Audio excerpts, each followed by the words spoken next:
Our Buy Brandon campaign is a way for the chamber to put some excitement into our residents and our community about how important it is to spend your dollars here in Brandon.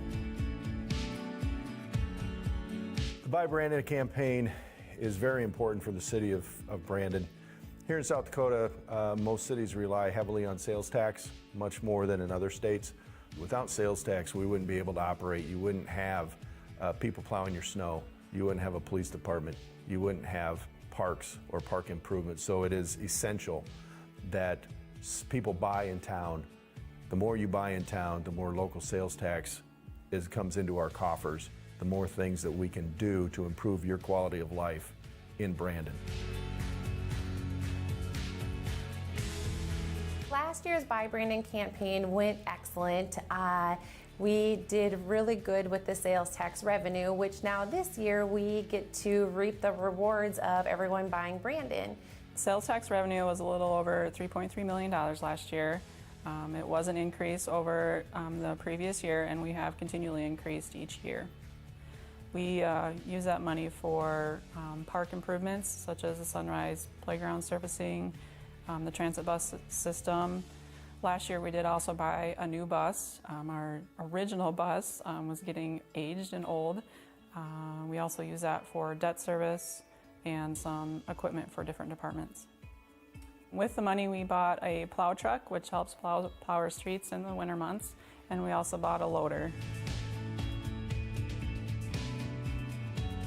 One of the upsides to closing the pool this summer is we planned on doing a $1.6 million renovation down at the pool to include a new kiddie pool, some play features in the pool, as well as upgrading some equipment, expanding some of the lounge areas.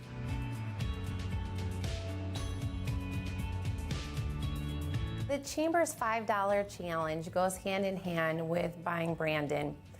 It's as simple as just making it a priority to spend $5 a week right here in Brandon. By spending $5 extra a week, it does make a huge impact in our community. If you live in Brandon, like myself and my family do, I challenge you to make it a priority to spend your dollars right here in our community.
From Brandon Valley High School here in Brandon, South Dakota. We have waited all year for this, and it is finally here, the second season, as the Lynx try to make it 2 out of 3 state champions and avenge last year's state championship loss to the O'Gorman Knights. Good evening, everybody. It is an early start here on a Thursday. It is right around 6 o'clock, and we are getting ready for our first playoff game. Brandon Valley Lynx, ranked number 2, it appears, in the state, taking on Aberdeen Central, a team that they have already beat once. Before we talk about tonight's game, what is strength?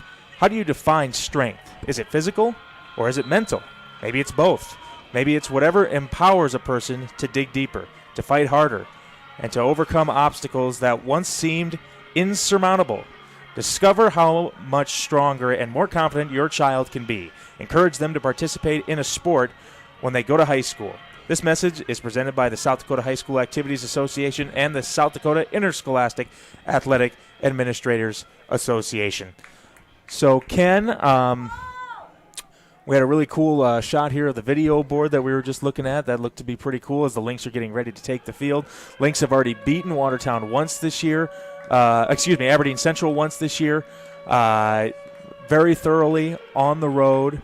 The Lynx offense has gotten better and better and better as the season's on. Defense has struggled at times, gotten a lot better, looked good the last few weeks. Again, it looks like the Lynx are peaking just at the right time.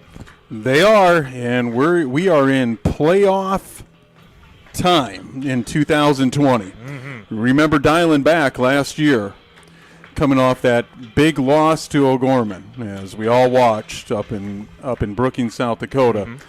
Well, now you're in the different season. You're in phase 3. You're in phase 3 of this season, and the goal is now to get down to Vermilion and USD, the stadium down there, and back home indoors and regain that title from 2 years ago that the Lynx captured. They, like we said a little bit ago, Kyle, is this team is truly peaking at the right time in this phase, and this phase is big as playoff time starts. And it looks like everybody is healthy, and we are excited to bring this game with you as Aberdeen Central is now taking the field. It's crazy to think, because we're going to have our national anthem here in just a moment, but to think how much this team has changed in the last few years, not just personnel, because of course it changes with personnel. I mean, you're high school kids, you go on to college, and that's it. The strategy of this team, the way the defense runs, the way the offense runs. And speaking of running, I was talking to a friend of mine that graduated in 2012, and he's just like, dude, we used to throw 50 passes a game. What's going on here? And I just said, dude, we've maybe thrown 10 times a game. Maybe. Right. Maybe. And eventually we're going to need to do that, but this appears to be a game where the Lynx are going to run the ball right down the field. Well, and it's cold. You know, we have snow on the sideline off the turf. You may be able to see it on the screen.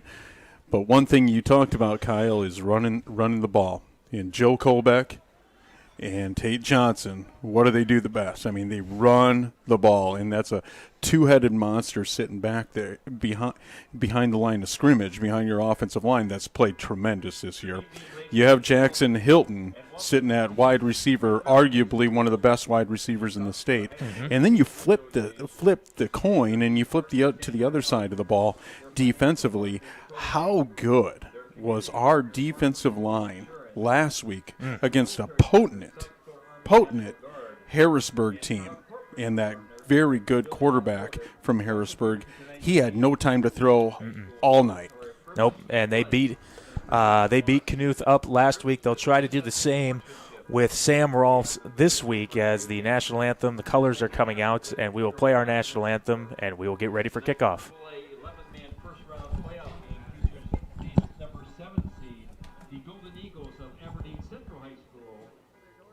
Against the number 2 seed, our Brandon Valley Lynx. The presentation of our colors are being performed tonight by the color guard members of the Brandon VFW Post 4726, Brandon American Legion Post 318, and the Valley Springs American Legion Post 131. God bless our veterans and active military and all they do for our nation and our local communities. For Proper etiquette is to remove all headwear, face the flag, and put your hand over your heart. Active duty military personnel or veterans not in uniform may salute the flag. Playing our national anthem will be the Brandon Valley Trumpet Line under the direction of Abby Christensen. Ladies and gentlemen, our national anthem.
Thank you.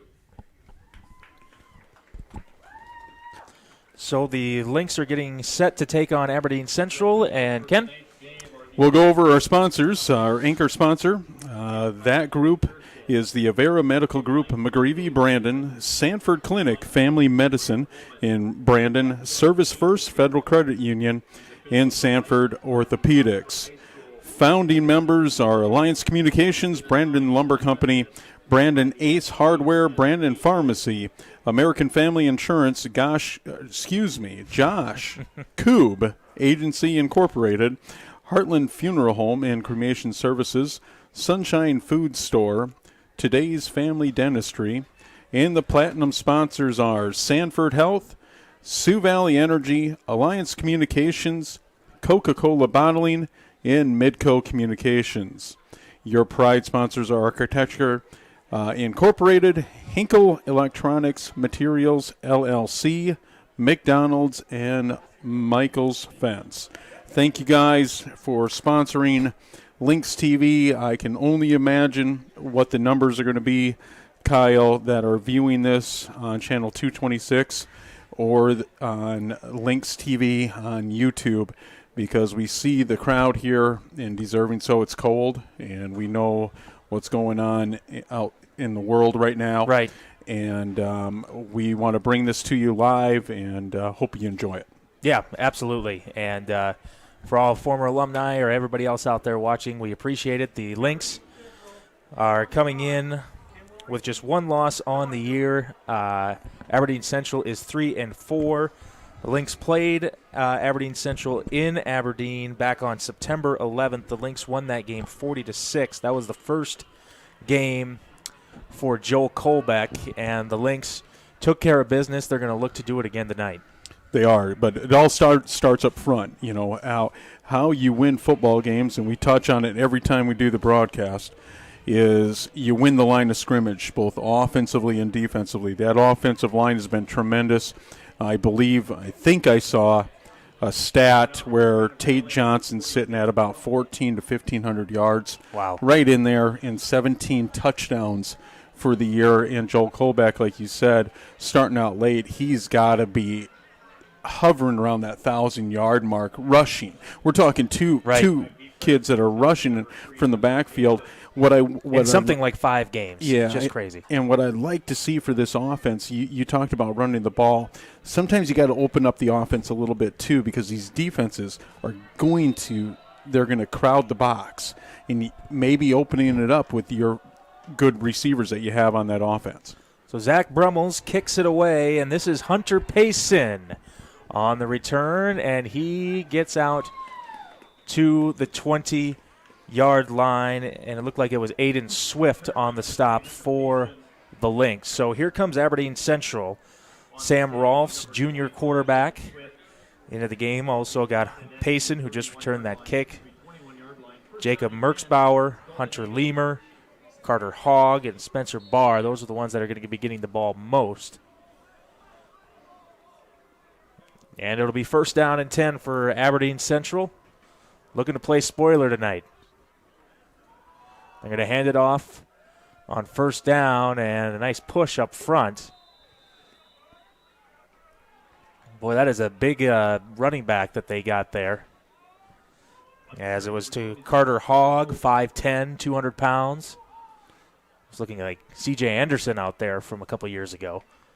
And the defensive line, so the change that a few weeks ago that the Lynx made was putting Owen Warren up at defensive end instead of putting him at the outside or inside linebacker, middle linebacker. That's helped that defensive line. They're going to give it off on an end around to Spencer Barr. He heads to the left side to the 30, and he should have enough for a first down for the Eagles. And what Aberdeen Central, the Golden Eagles, what they do is they will run a kind of a wishbone. It's kind of like the old O'Gorman offense where they have 2 wings on the outside, and they're not going to fool you. They're going to run a lot of zone scheme from the offensive line. You're not going to see many receivers outside. I was mistaken. They did not get the first down. It's 3rd and 1. Here's the handoff. Oh, boy. And I don't think so. It'll depend on the spot. They pushed Hogg back. And it looked like number 28, Jordan Johnson, was at the bottom of the pile, and they're going to signal for a first down. Boy, that was close. It was, and it's going to be your defensive tackles, too, because this team's going to run the ball, too. The Golden Eagles, we know that. They're not a type of team that's going to spread you out, throw the ball. They're going to run with those 2 wings and then a fullback set with a halfback.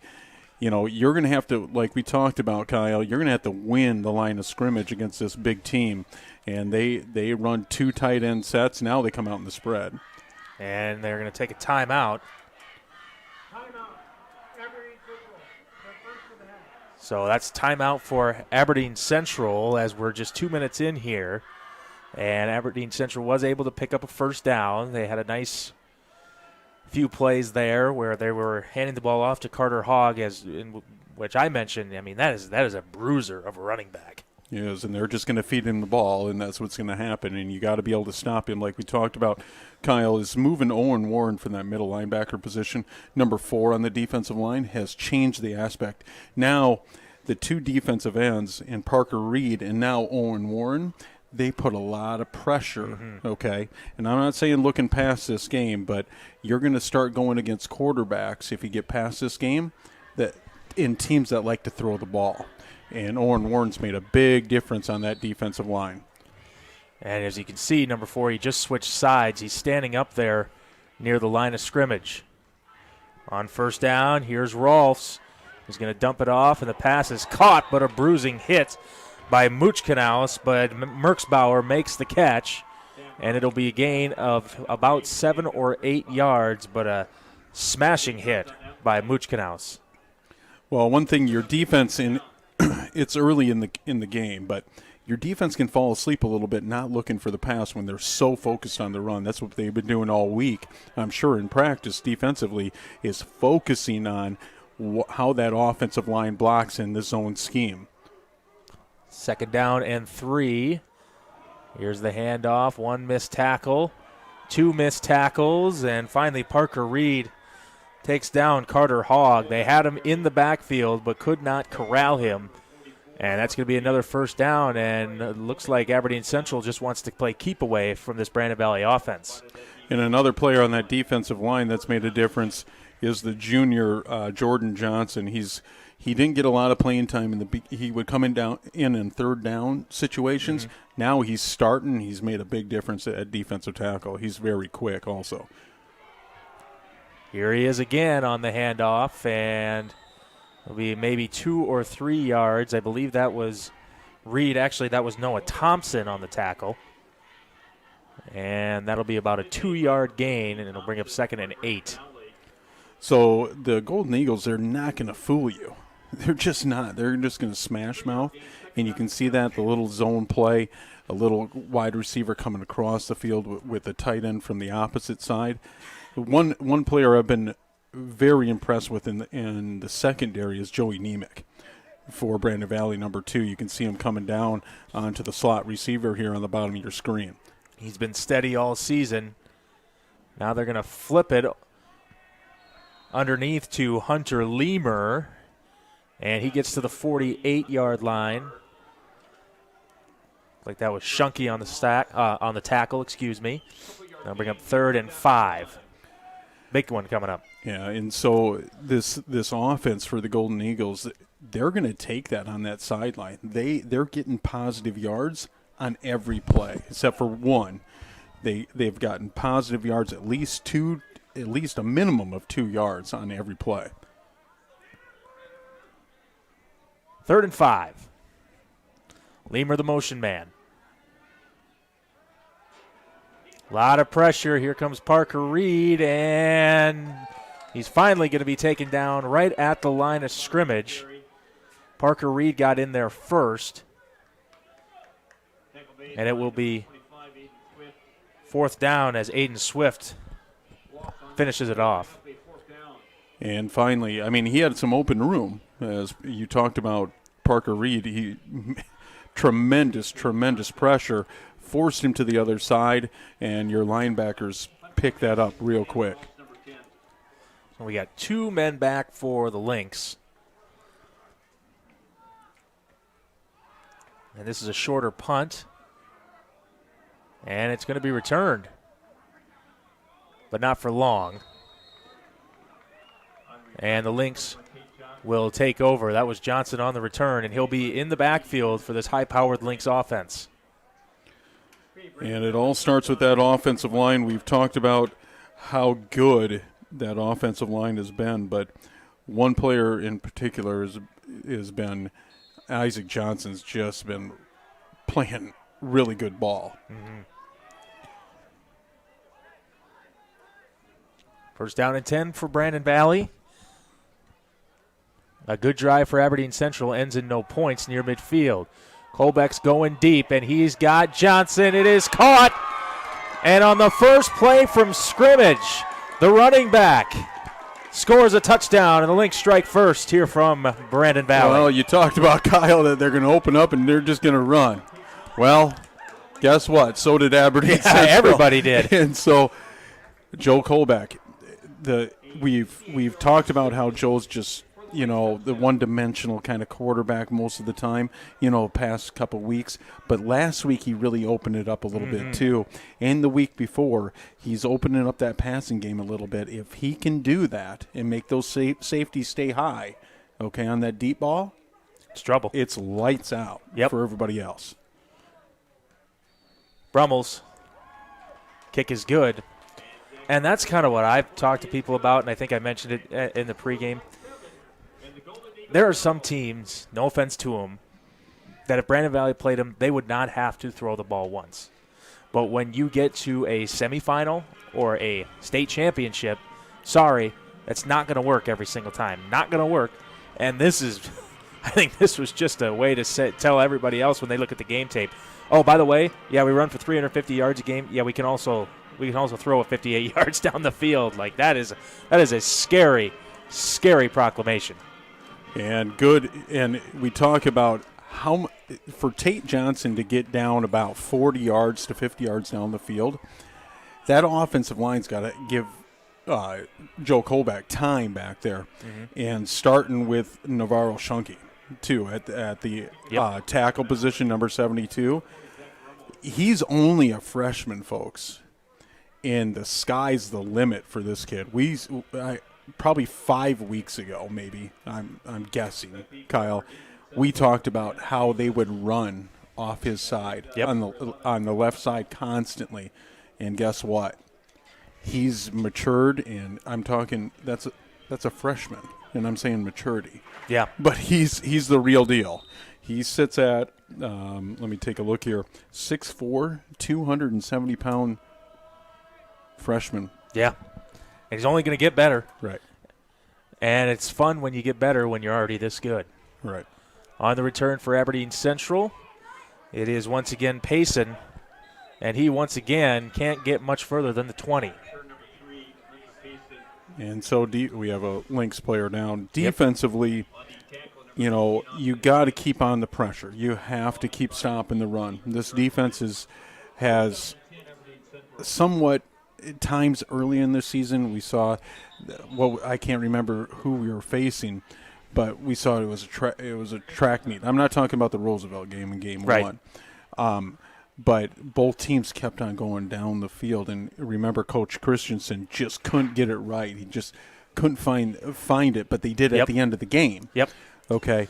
Well, now the adjustments by the coaching staff, okay, and moving like an Owen Warren up to the defensive line and not put him at middle linebacker to get pressure, because majority of the Metro teams have good quarterbacks. Right. I mean, we're talking at least 3 of them have the top 5 quarterbacks in the state. Yep. And so when you have to do that, you got to get pressure on those guys. And we weren't early, and now that adjustment made, and it can be just that one adjustment that can change the whole aspect of your defense. Owen Warren transferred over here, and I can't remember if it's Watertown or where he came from. I think it was in that area, yeah. But he's a really good football player, and he's usually a linebacker, okay? But he's made the adjustment to be a defensive lineman, and when you make that adjustment at your defensive line, it creates a positivity, especially if it's a positive adjustment, to the linebacker positions, okay, into the defensive back positions. I'm really impressed with the defense. Little razzle-dazzle here from Aberdeen Central. First down, they're going to give it off. Second time they've done this today, it's Spencer Barr. And Barr doesn't get far, maybe a yard on the play. And again, that was Warren over there. That rhymed a little bit. I did. It did. That was in my script, so I needed to make sure that I got that in.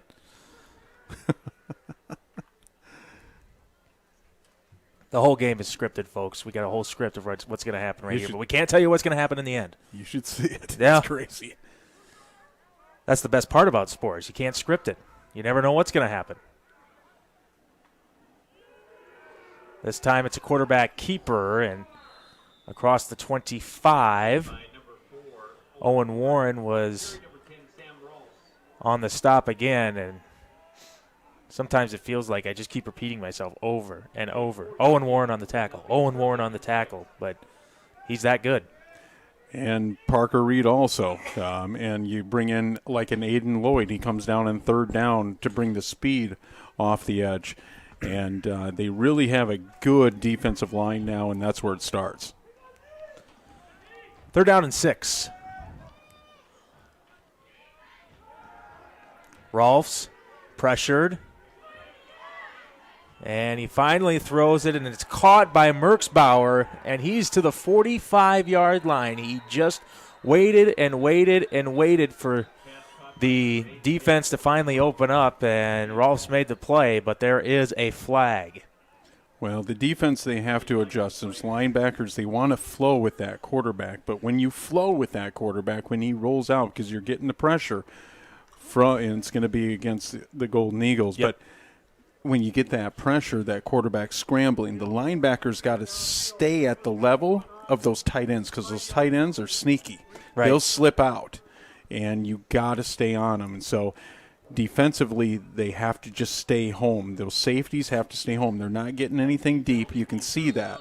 They're just slipping those tight ends underneath the coverage. Flag on the play was an illegal man downfield. 3rd and 11 coming up.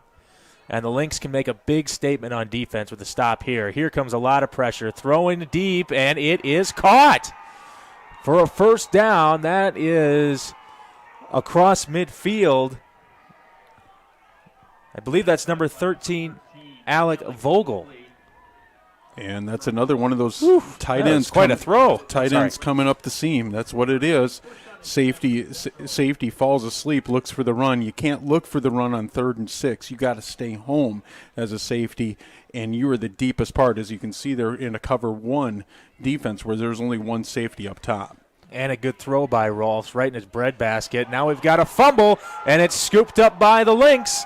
It was a bad snap, a bad handoff. I'm not sure if the running back thought that he was going to be taking the ball or what, but there was some miscommunication. Josh Pickthorne picks it up, and the Lynx have the ball plus side of the field. That's one thing against a number 2 seed, a number 7 seed coming into this game, and the Golden Eagles cannot do. They cannot turn over the ball and lose the turnover battle to the Lynx, and especially put the Lynx in this type of field position with this high-powered offense. Yeah, it didn't look like to me that the quarterback Rolfs, I'm not sure even if he knew if he was going to give that ball off or not. There's just not on the same page there. First down from the 40. Colbeck's going to throw it again. He is incomplete this time, intended for Peyton Carroll, and that'll bring up 2nd and 10. He led him just a little too far. Yeah, and one thing is, as a quarterback, and Joe's got a really good arm. You can see it. I mean, but you got to take the miles per hour off that ball a little bit. That's just a touch pass. Yep. Your receiver had him beat crossing the middle. Just a nice touch pass, and that's a completion. So now 1 for 2 for 58 yards, and they're going to give it off this time. It is Tate Johnson. He is tripped up near the 40, but he's able to fall forward for 6. And it was Colin Huff on the stop for the Eagles, and 3rd and 4 coming up for the Lynx. Interesting that the Lynx started off in a spread offense with no running back the first 2 plays. Now they come back to the I formation. Now they're in a true pistol with 2 tight ends. Actually, 3 tight ends. That last one to move to the right side of the line was Vegans. They're going to run the option. Colbeck's going to keep it. And he's going to get the first down as a good run by Colbeck. Well, and the option should work all the time with those 2 in the backfield. Those 2, it's just you got to pick your poison in the option game with Colbeck and Tate Johnson, because Joe can turn it up and he can run for a mile, and he can pitch it to Tate Johnson and he'll run for a mile. And you got a big, strong offensive line up there. Plus, you have 3 tight ends. I mean, that is trouble, and they're doing it again here. They got Carroll, Wickersham, and Vegans on that right side of the line, and they're going to pitch it to Johnson. And this is trouble, folks. He's going to be stopped near the 20-yard line. And people are probably asking, well, the Golden Eagles know where they're running the ball. Well, they put the heavy set over on that side, the 3 tight ends. Sometimes as an offensive coordinator, you're just setting up your next play, okay? If they come out in that 3 tight end set again, well, watch for the bootleg. Yep. And watch that whole defense flow to that side, and somebody slips out. It can be very dangerous. 2nd down and 10. Now it's Colbeck running right this time. Colbeck gets inside the 10, and he's near the 5. So that'll bring up a 1st and goal for the Lynx. We're trying to gain control early here in this game, late in the first quarter. Just 2 minutes to go in this first quarter. Lynx looking to make it 14-0. And so we'll see what the Lynx dial up here. 1st and goal from the 5, and they're going to go heavy again.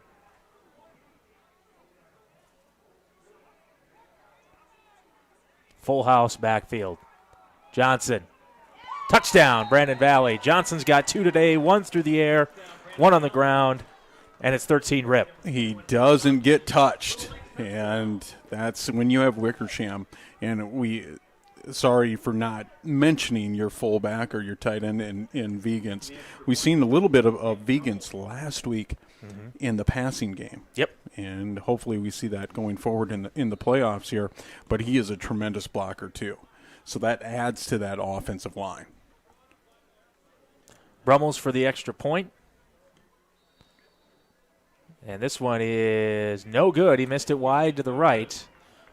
It's a cold night. Kicking, punting, and catching is going to be – well, it's going to get tougher as the game goes on. But under 2 minutes to play in the first quarter, the Lynx are up 13-0. As the number 2 seed, they're certainly playing like it so far. Yeah, it's been what the Lynx wanted to draw up. They come out offensively off a big stop on third down from their defense, and they open it up with the Tate Johnson about, what'd you say, 58 yards? Yes. Touchdown, and then open up with a key turnover from the mishap in the backfield from the Golden Eagles, and they capitalize on that field position in that turnover and really just run it down the throat of the Golden Eagles defense. That's one thing that Brandon Valley has done a good job of this year, I think, from what I remember. I don't have stats in front of me or anything. They are very good at taking advantage of turnovers. They do not let you forget about a fumble or an interception. And when you're a championship team, that's the type of championship play you need. You have to capitalize on all the mistakes that the other team makes, and turnovers are a huge mistake. Brummels to kick it away. 13-0 here in the playoffs on a chilly night. Another return for Payson.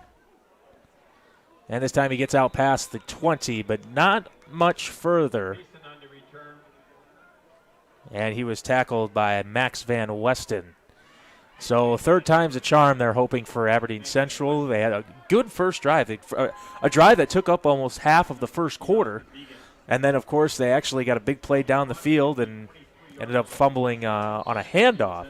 So Aberdeen Central's offense has actually looked, for the most part, okay. They've been moving the ball well. And they were in that last drive, and then you had the turnover. You know, they hit the big seam route from their tight end up the middle, and then you have a turnover, and it costs you points. On first down, quarterback keeper for Rolfs. And he gets across the 25. Number 57, Dominique Tucker, one of the few on the bottom of the pile. And like we talked about him, Tucker being inserted into the defensive line also has made a huge change to that defense. Yeah, he's been really good. He has. And then Dahl, number 30, he has moved back from that defensive line to linebacker. And so it's just made a big, big difference for that defense. Aberdeen Central moving into a little bit more simplistic offense on a shift, and they're going to hand it off across the 30. Goes Carter Hogg. And that'll be enough for an Eagles first down. And so back game one, if you remember, Kyle, the Lynx in this home field lost to Roosevelt by a couple points. I don't remember that. But what we talked about in that game is we knew that this Lynx team, and it's been so true for years upon years upon years, they just get better throughout the season. And that's true about this team too. Run to the right side for Rolfs. And he's going to be finally taken out of bounds by Aiden Swift along with Pickthorne. And another nice run, and we got a marker on the play. This is going to be holding against Aberdeen Central. And like we talked about, how this team has just grown. But also what it takes is that a coaching staff adjusting. And they really have adjusted. Yep. We talk about it, how they adjusted their linebackers and their defensive line and swapped them and got them into the right position. Well, once you get that format, and hats off to this coaching staff, they've just made adjustments, and they do it every single year to put their team in a position to win a championship every year. And ever since that game, I did look it up when we were talking about where the defense had some slippage. That was against Rapid City Central. And ever since then, they've been a lot better. And this is a good one as well. There is Aiden Swift again, and he is wreaking havoc in this game. And I think, they're blitzing him enough from that linebacker position, but this offensive line's so concerned about number 4, about number 44, about number 28 up front. When you gotta worry about that, and then you send a blitzer, boy, your defense is really maturing into a great defense. And that is going to end our first quarter with the Brandon Valley Lynx leading 13-0. And so this is sportsmanship. This is what matters. This is beyond X's and O's. This is the difference mutual respect makes. This is what character looks like. This is what defines us in South Dakota. This is sportsmanship. School sports. It's not the outcome that matters most, but the way the games are played. This message is presented by the South Dakota High School Activities Association and the South Dakota Interscholastic Athletic Administrators Association. We have to read these to you. It is playoff time. Everybody that has heard us for the last 5 years have heard these in basketball and football, yes. Girls and boys. We've read a lot of these bad boys. It's been such It's been such a luxury that we've had really good teams, and we've been able to have home games in the playoffs also, and it's fun to bring you playoff. And hopefully we bring you a playoff game next week also in the semifinals. Yeah, we're excited for it. One scoring update we had in the second quarter, Roosevelt is leading Watertown 21-0. So if you were expecting a miracle, guess again. Flags on the play. I think this is going to be a late hit as the pass was caught by Hunter Leamer. It's going to be a late hit on Owen Warren and Aiden Lloyd. I believe they both met him about 5 yards outside the sideline there. But there's another time that tight end just slipped open. You, as linebackers, you got to stay home, and that's what late. Yep, late hit. Yep, on Aiden Lloyd. So the bad thing about blitzing your linebackers, like you talked about, number 25 for the Lynx blitzing, well, that opens up a hole for that tight end just to sit in. Right. For his quarterback. So as a defensive coordinator, you got to find a scheme, and really, as a defensive coordinator, when your front line is getting enough pressure, your four front linemen are getting enough pressure, you can keep those linebackers home. That's where the money's made. And Aberdeen Central now trying to cash in on good field position. Rolfs is going to run this one. Looked like there might have been some miscommunication, and he is going to be tackled right near the line of scrimmage. Nice tackle on the play by Kyler Breest, who we've been saying his name more and more as the season's gone on as well. And it will be 2nd and 8. And he's got some wheels on him. He was met in the backfield by number 4, Owen Warren, but a good move, and he picked up 2 yards. Yeah, he's a little shifty. He's got some moves. Now they're going to bunch things up like they have before. They're going to run it. And it's a good run. Close to a first down is Carter Hogg. Warren on there, bottom of that pile. And so what I look at from a defensive standpoint, Kyle, is that they blitzed right in that hole that he ran to. Our blitzer ran past the play in the backfield, but they have to open up that lane, and so your defensive tackle's not in that lane. Good job by the Golden Eagles of running into where we're blitzing from.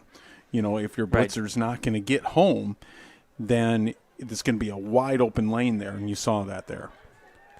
And it was enough for 7 yards. Here's a 3rd and 1. They hurry up to the line of scrimmage. Like there might have been an early jump. No call.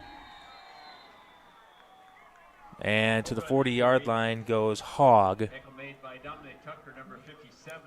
And it will be a first down as Tucker makes the stop. But here come the Eagles, down by 2 touchdowns, trying to get into the end zone here. They're starting to get a little momentum from that offensive line, a little bit of push. The defensive line's got to push back. You just have to win that. You see about, what do we see up there? Let's see here, about 8 to 9 guys sitting up front there on the offensive line. Rolfs going deep, and it is intercepted. Intercepted inside the 10-yard line. And when I say that was a great call, when the Golden Eagles ran the ball inside of that hole where you're blitzing, you don't get away from what you're doing really good at and stall your drive or make a big turnover on that drive. Mm-hmm. You don't make that call. Yeah. And in my point of view, you don't make that call. And right. That just cost them another big drive. Their second big drive ends on what? A turnover. And like you said, a 7 seed playing a 2 seed, you can't have any. They've now had 2. It was a great play by Mark Muchkanaus in single coverage. So, I mean, it was an excellent interception, and it could have gone either way. Here is Johnson to the left side. Nice run for Johnson. And get about 9 yards on that one, bringing up 2nd and 1. We'll see if the offense keeps it on the ground or they take a shot. You know, that the Eagles defense, they're going to have one safety high. You can see him on the field already. He's close to about 15 to 16 yards back. We'll see if they take a shot with Jackson Hilton on one-on-one coverage on the outside here in the bottom of your screen. I think that's what they're going to try to do. False start, I believe, against the Lynx coming up here as the play is stopped. Looked like they were going to let it go at first, but. Yep. False start on Andrew Bunkers. So they'll go back to about the 7-yard line. It's interesting to say we haven't called Jackson Hilton's name a lot in the past couple games. It's just they haven't needed him. Right. I mean, and sometimes he's a really good decoy.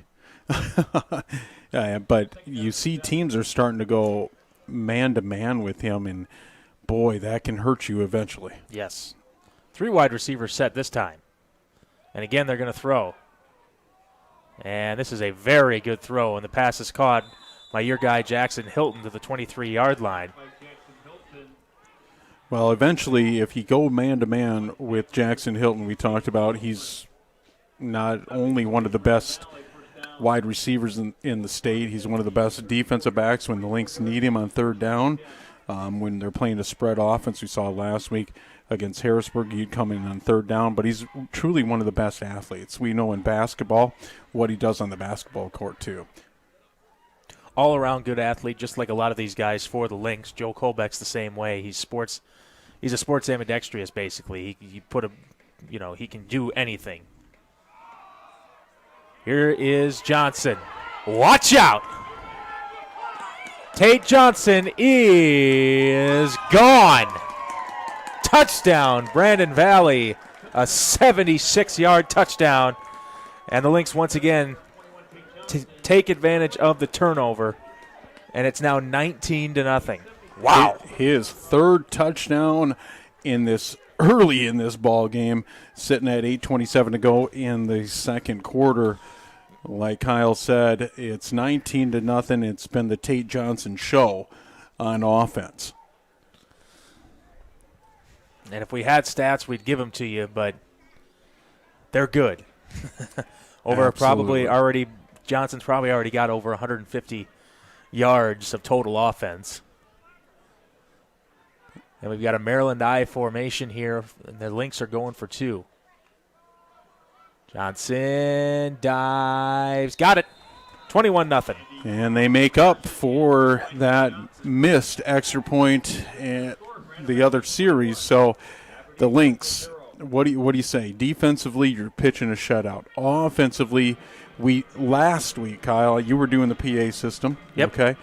And last week we saw that the Lynx scored on every one of their possessions besides the possession going into halftime where they just kneeled. Yep. Okay. And the possession on offense at the end of the game where they just kneeled. Yep. They scored on every other possession, and that's so if we think about it, if you take those 2 kneels away, so let's just say they scored on 9 possessions last week. Right. Okay. Now they've scored on 12 straight possessions from last week into this week. Crazy. Wow. Absolutely crazy. And even, in our last home game, I mean, they scored 63 points. What was that, like the 4th-ranked team in the state? Yeah, well, or Against the Harrisburg? third. Third? Let me take a look. If I still have notes, they were 3rd. Wow. Harrisburg, we're saying they were 3rd, sitting at 5-1, tied with us. We were the number 2 seed, and that's what we are today in the playoffs. But, boy, they scored a lot of points on that high-powered offense and team. Here comes Payson on the return. Gets to the 20. Tries to spin, and he's going to be tackled right around the 19-yard line. So now it's starting to get to be where Aberdeen Central's got to keep up here, already down 21-0. They absolutely need to get into the end zone here. Well, I guess they don't need to, but they'd like to. They certainly want to. And they've had opportunities to get into the end zone, and 2 turnovers. That's tough. When you have a prominent running game on offense, okay, that you just want to run the ball, and it's 21-0 in the second quarter, that's going to hurt your offense. On first down, they're still going to run it with Hogg as he gets across the 20 for 3. Dominic Tucker on the stop for the Lynx.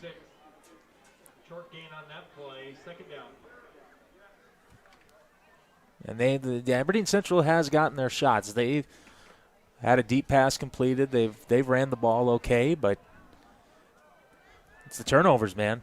It's not it hasn't been 3 and outs. Here he is again. Not going too far this time. Carter Hogue on the carry. And what that's going to do is going to force a throw here. The defense knows it. They're going to bring in their speed rushers, and Aiden Lloyd comes into the ball game on the defensive side. I think they're going to bring Dahl from the linebacker position, and they're going to put him at defensive end. So you're going to have Spencer Owen at the defensive tackle possession, but Aberdeen Central is going to take their second timeout. Yep, timeout number 2, as you said, Ken. And, I mean, what else do you want to say? This has basically been the Lynx MO for 2 years now. Give the ball to Tate Johnson, get it to him as much as possible, and get a lead, and then be able to run the clock out basically in the second or third quarter. This has happened a lot. Right.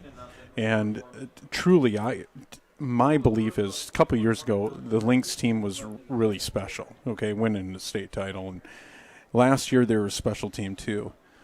But this team has a feel to it because of the offensive side of the ball and the defensive side of the ball, and they don't make big mistakes on special teams.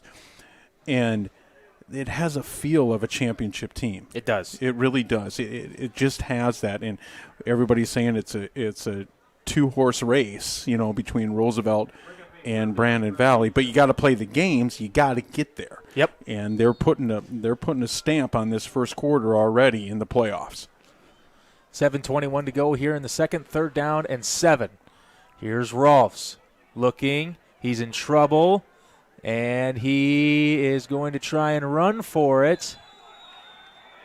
Flags on the play, I believe. And we will see who the flag is on. It would be enough for a first down, I believe.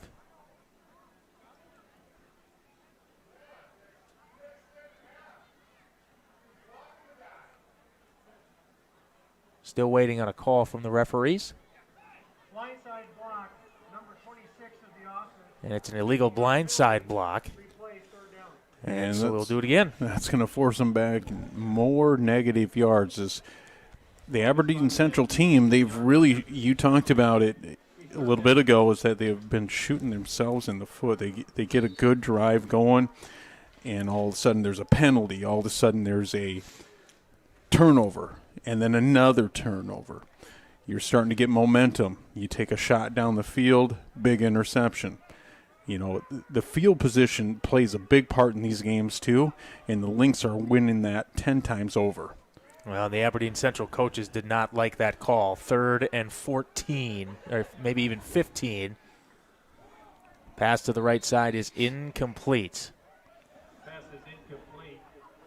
And that'll bring up a 4th down, and there were some coaches in a booth near us that were not very pleased with that blindside block call either, but I did not see it.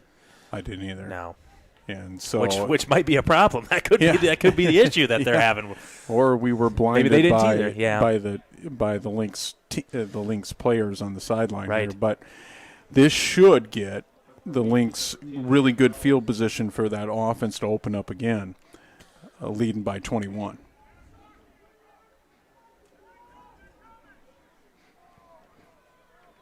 So the penalties and the turnovers are what have hurt Aberdeen Central so far today, and the Lynx are going to get good field position out of this, as this one is going to bounce right shy of midfield at the 49-yard line. Something that you mentioned about how special these 3 seasons have been. I mean, I've had fun every year doing Lynx TV. I guess you haven't, but no, I'm just kidding. But think about it. Colbeck, Muchkanaus, Hilton. I saw a couple other names that came to mind, but these guys have not only, Parker Reed, these guys have all not only played, they've been starters, some of them, for 3 years, all 3 years since they were freshmen and sophomores. Tate Johnson also. Here is Jackson Hilton on the end around. Hilton out of bounds. Hilton's another one. I think I might have said him, but yeah, it's just, they got the experience. They've got everything. Yeah, and we talked about in the offseason, the worry was a little bit of the offensive line. We lost, I think, 3 or 4 really good starters from the offensive line that were starters for a few years. But I'm telling you, this offensive line, I'd put them up against most offensive lines in the state. They are, when you have 2 rushers that are rushing for, it's got to be over 1,000 yards each of them, you're doing something right on that offensive line. Pass to the right side is caught. They're getting it in Hilton's hands a little bit more on this drive across the 20-yard line. He's out of bounds. Good throw from Colbeck, and he must have heard you, Ken, because ever since he threw just a laser that was incomplete for Peyton Carroll, his passes have been crisp. They haven't been too hot. They haven't been too cold. Just right. That's a coaching staff on the field more than likely telling him, take your time, be patient. Your offensive line's giving you a lot of time. I know you want to fire it in there, you want a quick pass, but you don't need to so much when you have an offensive line like the Lynx do.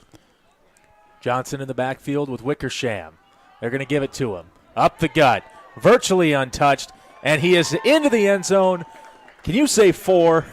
Oh, touchdown, Brandon Valley. It's Tate Johnson again, his 4th touchdown of the half. And I'm going to give it up again to the offensive line. He wasn't touched. He was touched 10 yards down the field, and he just bounced off that. That's easy.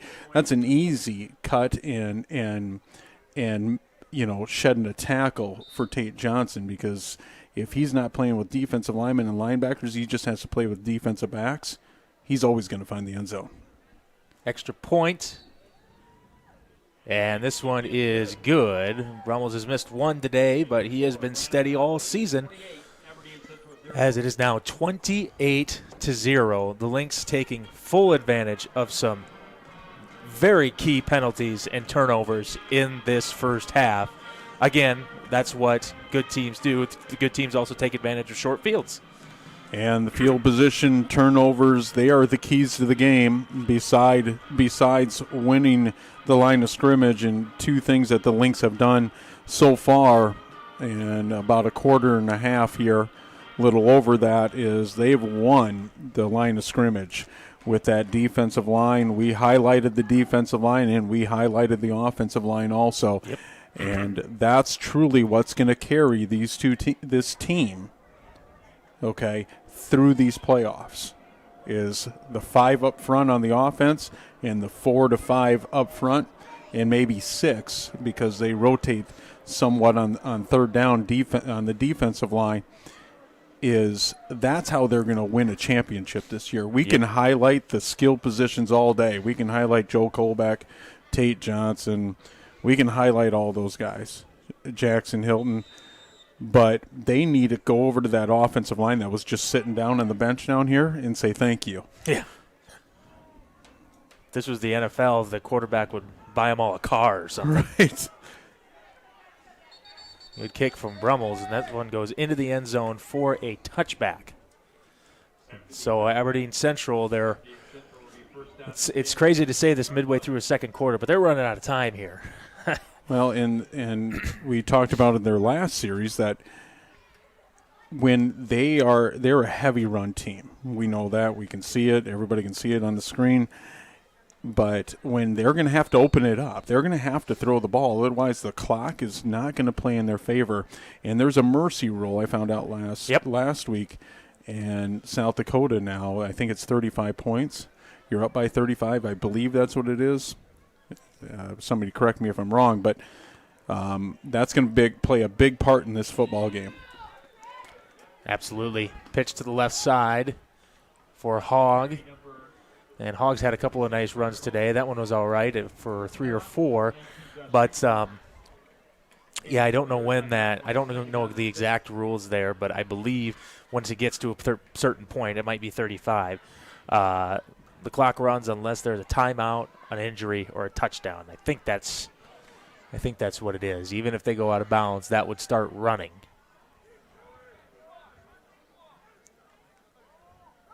Rolfs is going to be smacked by Parker Reed. And he is taken down near the 23-yard line. And one adjustment, and I don't know if they'll do that on third down here. One adjustment, the defense, what they've added, number 30, Ryan Dahl to the deep. They brought him back from a linebacker up to the defensive end. Now they're in like a 52 defense. Yep. Because they said if you're going to run, we're going to stop you with 5 linemen now, and if you're not going to run, we're going to try to stop you with 5 linemen too. Third down. Rolfs. And he's going to be short.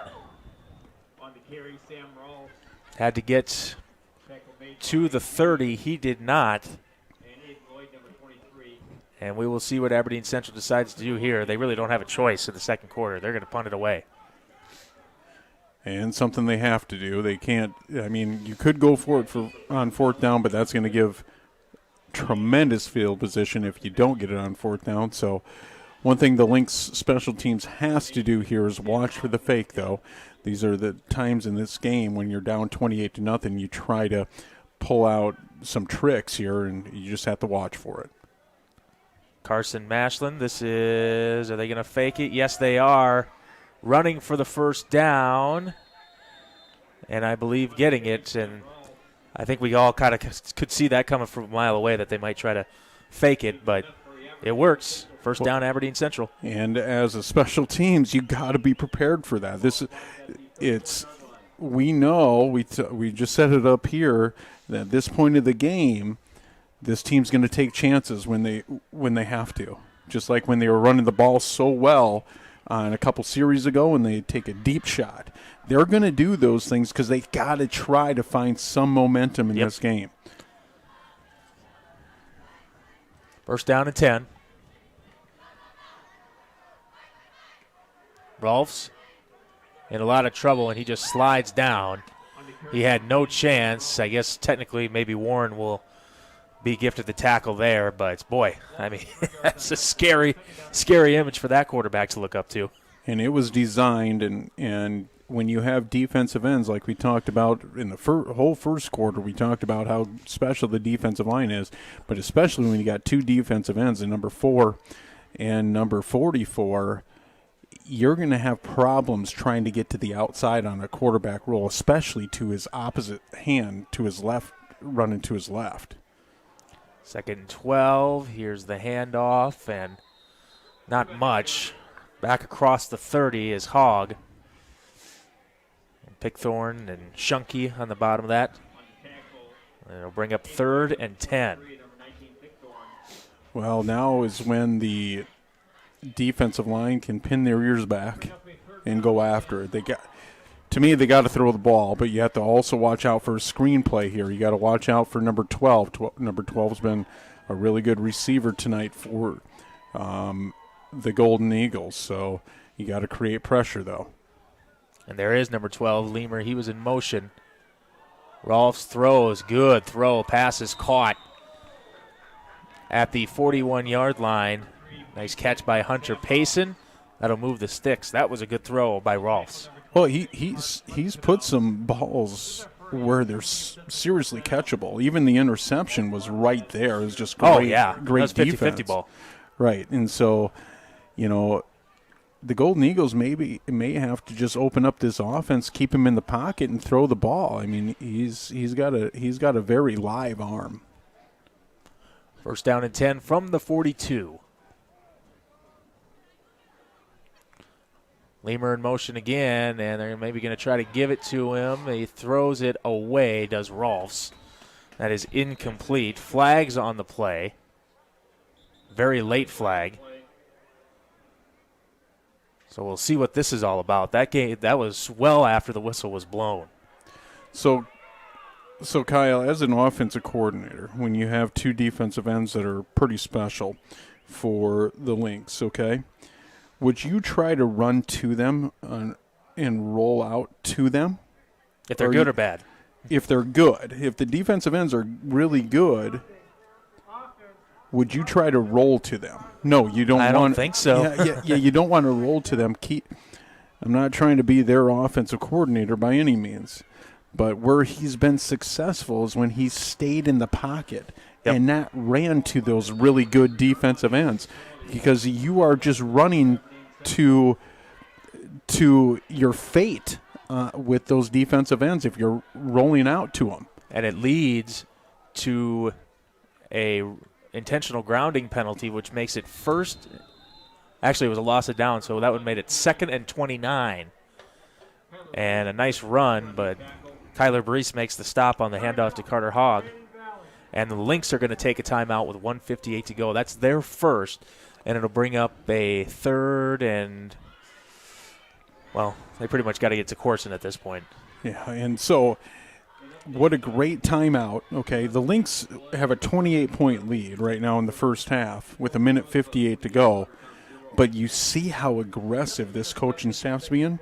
You're calling it 28-point lead is not good enough right now in the first half. Yep.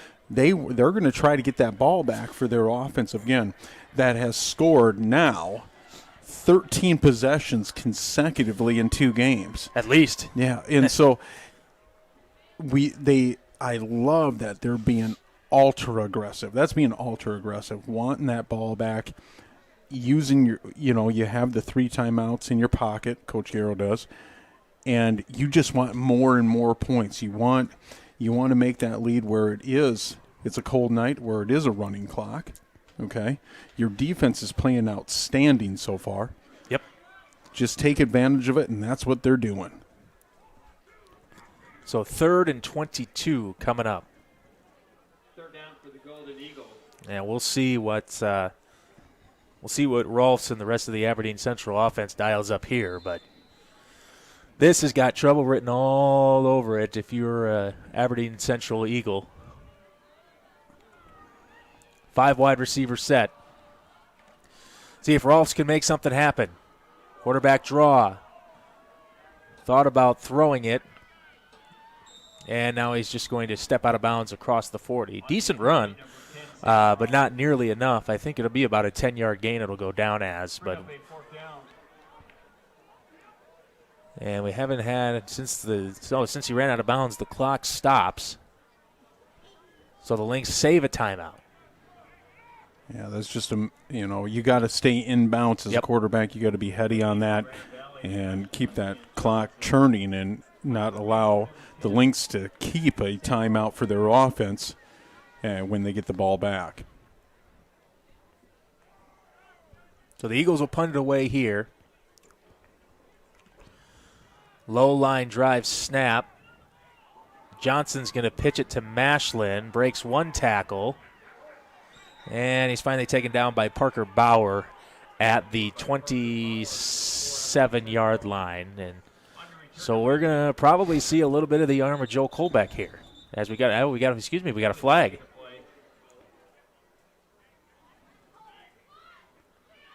And I think this one is going to be against Brandon Valley. It's going to be a holding penalty. So that's going to pin him back even further. Kick. Holding, number 4, Brandon Valley. Yep, it's going to be a holding penalty against the Lynx. So that'll push him back 10 more yards to the 17. So 2 timeouts, minute 40 to go. We'll see what the Lynx decide to do here now that they're pinned back a ways. As the chain gang is racing to get over there. 2 timeouts remaining for the Lynx. 4 wide. I'm going to start with a Colbeck run. And Colbeck's across the 25 down near the 26, so it'll be, they're not going to quite get a first down, I don't believe. Well, maybe. Nope. No, now they're going to move the sticks. They got a generous spot at the 27. First down. Colbeck going to throw it this time. Throws that one incomplete. Too tall for Mashlin. And he really wound up on that one, didn't he? He did. He's got a cannon back there. I mean, it was coming hot, and sometimes you got to loft that ball a little bit on that sideline too.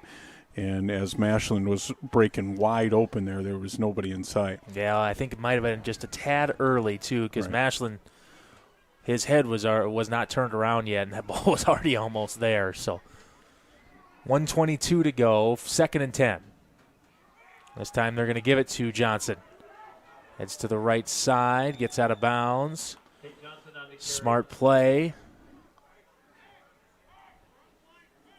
And it'll be a first down for the Lynx. And it just seems like the Lynx football IQ is a super high level, too. Yes, I agree. You saw that with the quarterback. I'm not saying his football IQ is not good, but he ran out of bounds to stop the clock. Tate Johnson runs out of the bounds to stop the clock in a good way. Colbeck, Lynx need a chunk here, and they're going to get it. Pass was caught near midfield, and I believe that's Johnson again, so he's got 2 catches today. And now the Lynx are going to take their second timeout. They'll have 1 remaining. And that will move the sticks again. It's going to give them a first down, the Lynx, as they're moving it. I mean, a minute 10 with this offense is a lot of time. Yep. Clock stops when you move the chains.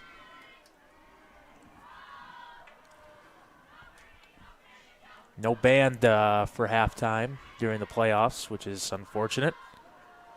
I think that does mean it'll be a little bit shorter of a halftime.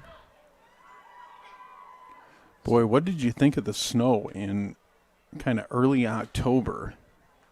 I thought it was great. You did? No. Oh, it was awful.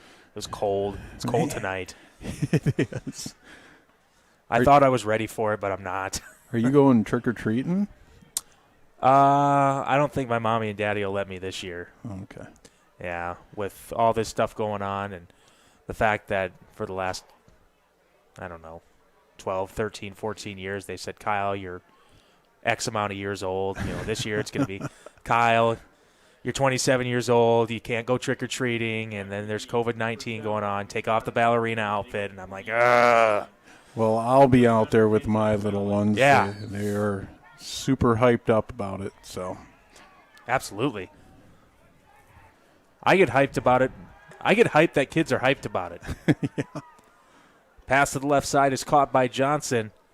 A lot of open space for the best running back in the state to get 15 yards there. Nobody even close to him.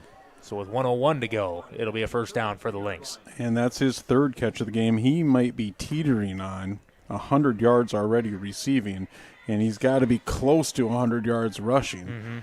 Wow, what a first half by Tate Johnson.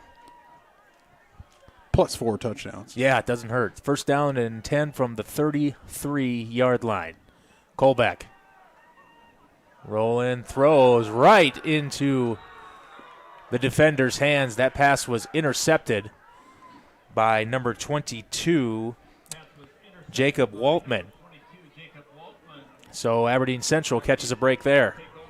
Wow, that's just a quarterback staring down his receiver. Yep. We've seen that way too many times from the purple faithful, the Vikings and Kirk Cousins. I thought you meant TCU. Sorry. No, you can't stare down that receiver. That linebacker, he just dropped a little bit there from the linebacker position for the Golden Eagles, and he picks it off.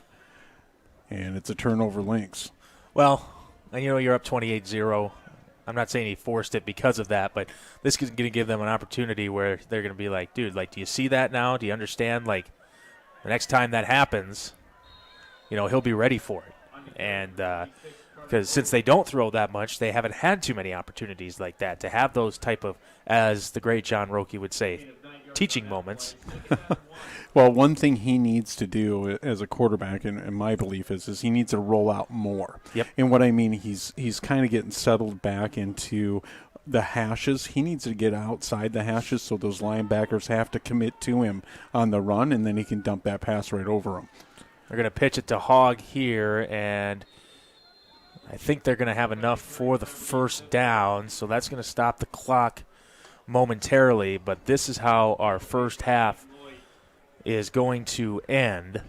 And now the clock will run, and the Lynx will head into halftime, winning the turnover battle and winning the game. It's 28-0 at the half. And as it's been a lot here at home, a dominant first half for the Lynx. It has, and this is a great way to start off the 2020 AAA playoffs in the state of South Dakota. As Kyle was talking about Roosevelt, and I'm sure we'll get some updates here in just a few minutes on scores, but Roosevelt was up 21-0, I believe. Am I correct? Last time I heard, yeah. Okay. Yep. And so it's 28-0. So the 1 and 2 seeds are taking care of business so far. I assume they are on that field over against, I believe they're playing Washington. No, they're not playing. Roosevelt's playing Watertown. Watertown, I mean. And so taking care of business, those teams from a long ways away got to travel to the metro area. And I'm saying Brandon's in the metro area, kind of like a suburb to Sioux Falls, but they're traveling here and they're taking on the big boys, and right now they're handling business, both teams, and it's been a great game so far for the Lynx offensively and defensively. Tate Johnson leading the way for the Lynx offensively as he scores on the opening possession and the opening play on offense from a 58-yard pass from Joe Colbeck to him. And we're talking about Tate Johnson for his first touchdown. And then the other 3 touchdowns, he's ran it in for the scores. So he has 4 touchdowns in the first half. The offensive line just played tremendous. They have found Jackson Hilton also with the pass and a real end-around kind of zoom play. So they have found a way to get the ball to Jackson Hilton also. So they're finding a way to get the ball to their playmakers. Defensively, what can we say about the defensive side of the ball for the Lynx? They've made great adjustments throughout the last couple weeks, and they've turned this defense into a really good defense, in my eyes, to a great defense. And so that's going to bode well as long as they take care of business here on this field and this week and potentially next week You may see a face-off against what the Lynx faced off in the opening game of the regular season against Roosevelt when the Lynx lost by 2 points. But we got to play the games, and that's why they're drawn up in the playoffs. It's a new season. The regular season's over, and we really have to focus on that, and that's what this coaching staff has always done for the Lynx football team, has prepared them throughout the season for the new season, which is the 11 AAA playoffs. So we will be right back with you with our sponsors and more to come.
Our Buy Brandon campaign is a way for the chamber to put some excitement into our residents and our community about how important it is to spend your dollars here in Brandon.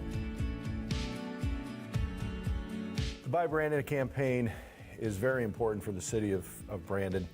Here in South Dakota, most cities rely heavily on sales tax, much more than in other states. Without sales tax, we wouldn't be able to operate. You wouldn't have people plowing your snow.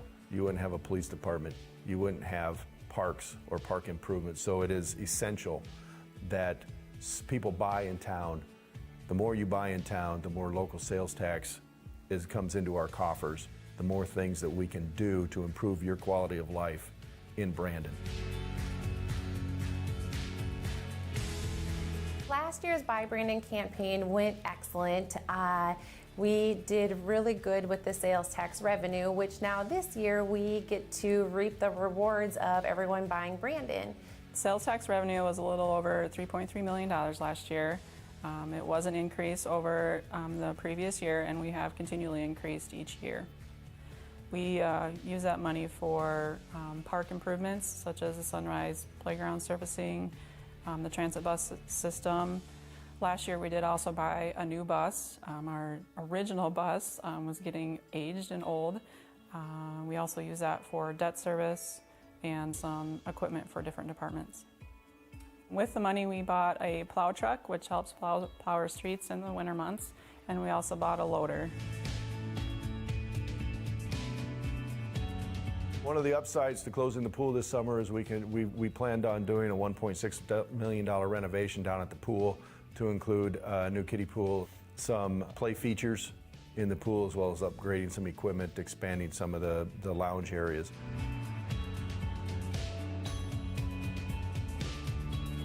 The Chamber's $5 challenge goes hand in hand with buying Brandon. It's as simple as just making it a priority to spend $5 a week right here in Brandon. By spending $5 extra a week, it does make a huge impact in our community.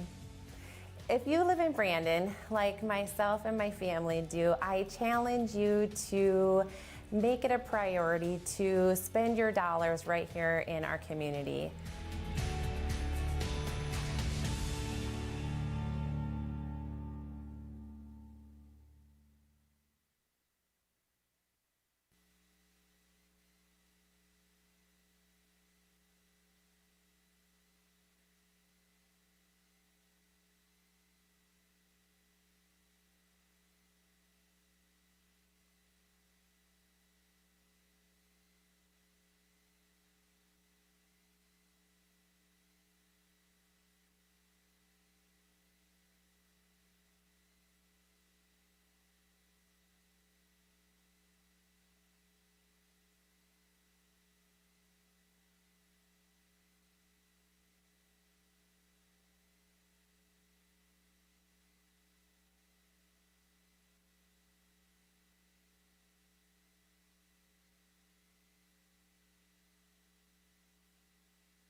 and welcome back to this playoff edition of Lynx TV. Your Lynx are in the lead at halftime, 28-0 over at the Aberdeen Central Golden Eagles.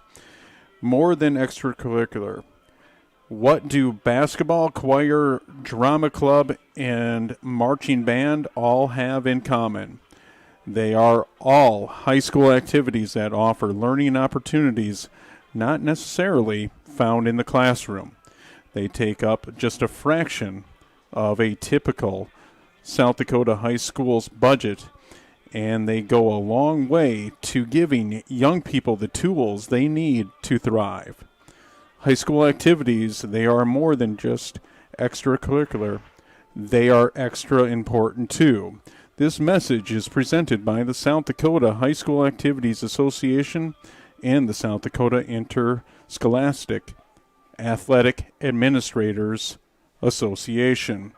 We have a couple score updates for you.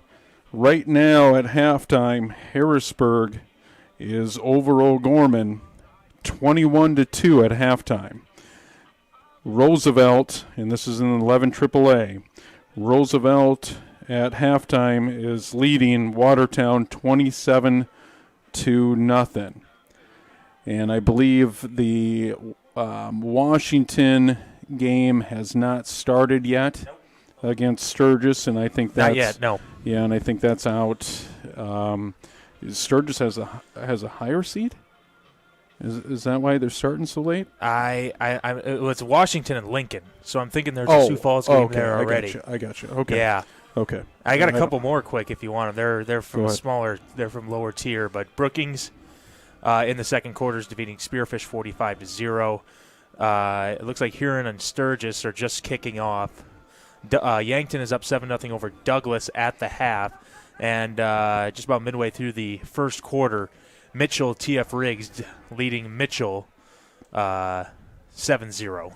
Okay. So, and our Lynx TV sponsors, and I got a text from a group out in White Lake that are pheasant hunting out there. Is they text me that I believe there's like 440 viewers right now on the YouTube. And that's not including Alliance Communications on channel 226. And for all we know, that could be in the hundreds of thousands. That's for all we know. Absolutely.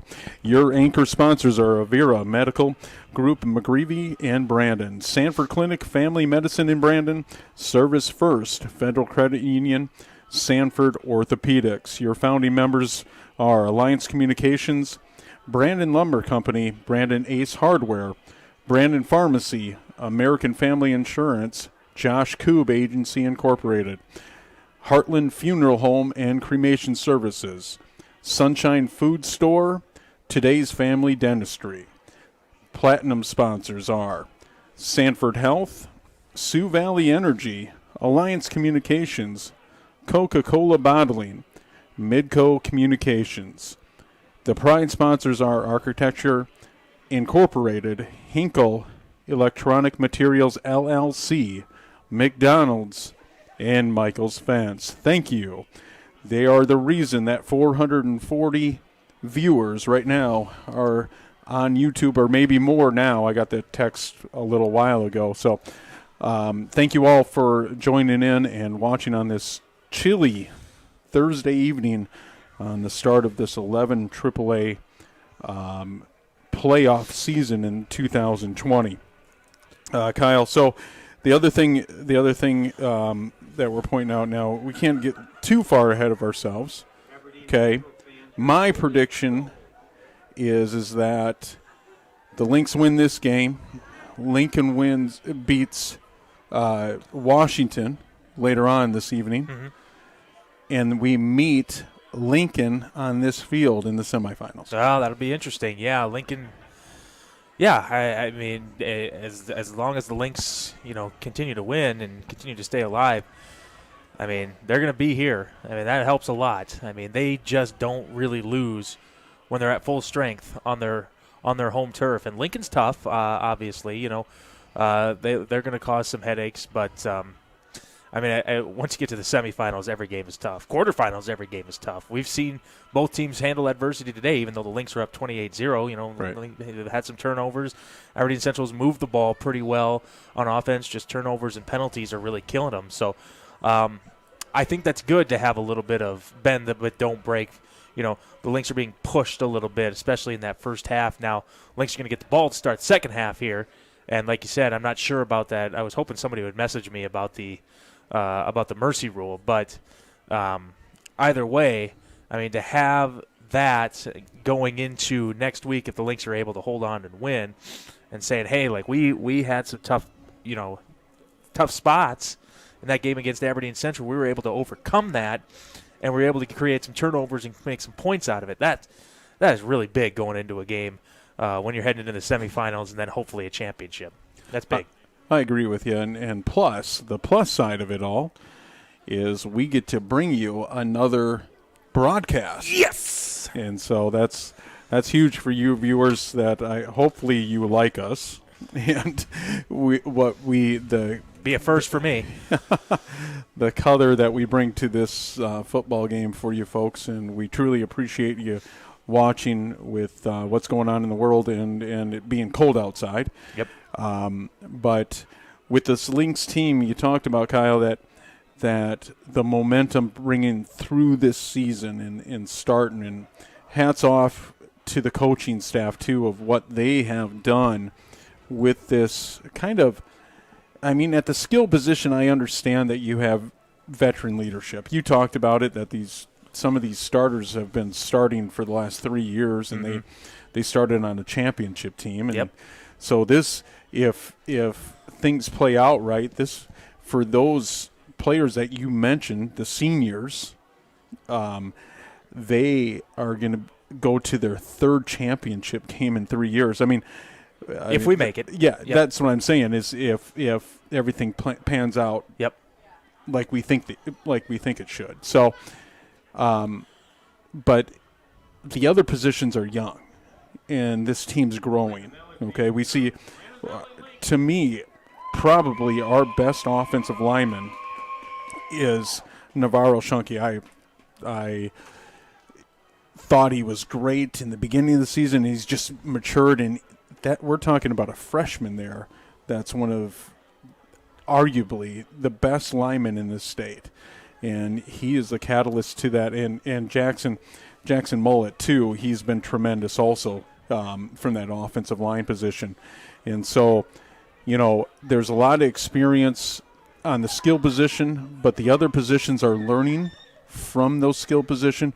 But the coaching staff has just done a great job of starting with a loss against Roosevelt and building up to where we are today. Yeah, and I talked to some coaches at the beginning of the year, and I kind of just said, you know, offensive line, like a lot of turnover there, and they said, it's going to be different. You know, I don't know if you can say it's going to be better or worse, and I can't tell you right now if it's better or worse. But it is smaller, at least on the interior, and they've been able to run the ball on the interior a few times, especially behind Nate Myers, number 65. He doesn't get a lot of pub, but he does a great job in the middle of that pile. So, but they are smaller, like I said, especially in the middle. Bigger than they probably were before on the outside, and it's been a treat to watch them start strong and hopefully end even better than they were today. And they have been pretty much lights out today. Well, the maturity of this team is growing up before our eyes, and it has been every week. And you got to just love this team and how they've matured through the season and what the coaching staff has done. So we're going to take a quick break here, and we'll be right back.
Aberdeen Central getting ready to kick off to the Lynx. We're up 28-0 at the half. The Lynx are going to try to extend their lead here. 4 touchdowns in the first half for Tate Johnson. It's been the Tate Johnson show the last couple of years, but especially tonight. Tonight might be the climax of the whole thing, at least for the time being, when he racks up 5 next week, if the Lynx are able to hold on and win.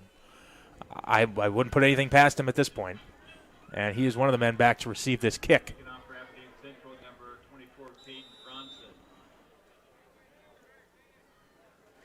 And the second half is underway in our quarterfinals. And it's a line drive kick returned at the 30. That's where the Lynx are going to take over. As we start the half, I want to give a quick shout out and a congratulations to the Brandon Valley girls soccer team who won the state championship. I can't remember if it was last Saturday or the Saturday before, but they did win. I had the privilege of watching a lot of those games this year, a lot of the home games, and they deserved it. They were great. So congratulations on Lynx TV right now. If you want to, you can watch the championship celebration from the school gym when they came back that they did. So, again, congratulations to them. First down and 10 as we start our second half. Colbeck throws, and it's caught by Mashlin.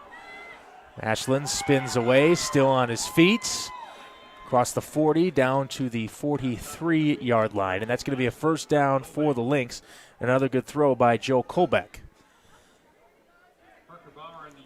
And it's been a good mixture so far in this game of throwing and running the ball. It has the offense starting out the way they ended. I shouldn't say ended the first half, but many possessions on the first half, gaining big chunks of yards. Here's the handoff to Johnson, and they're able to hold him pat here. Might have even, well, they're going to give him right back to the line of scrimmage, so no gain. And that'll bring up 2nd and 10. Watch for the offense to open things up a little bit here as the focus will always be on that backfield with Joel Colbeck and Tate Johnson, but you do not see Jackson Hilton on the field, but we have other good receivers. Go ahead. Colbeck's going to pitch it to the outside, and he's tackled at the 45-ish yard line. We'll see where they exactly spotted. We'll see exactly where he went out of the bounds. So the other good, you have a Mashlin at number 18, and you have Peyton Carroll that's really came on too from the wide receiver position, number 80. Johnson gets the first down, I believe, across the 45.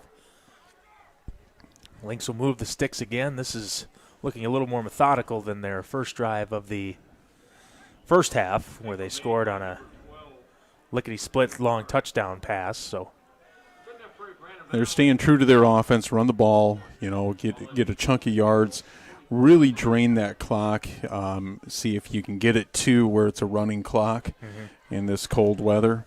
Doesn't matter how many points you score in the playoffs. It just matters if you get the W. Yep, it's all about the win.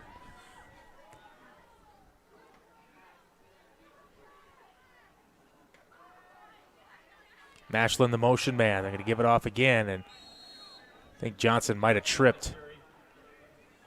And Colbeck was like, come on, man. He must have seen something, because we don't have a great angle here of what exactly is coming up and where that hole kind of opens up at. But, boy, Colbeck thought he missed his opportunity.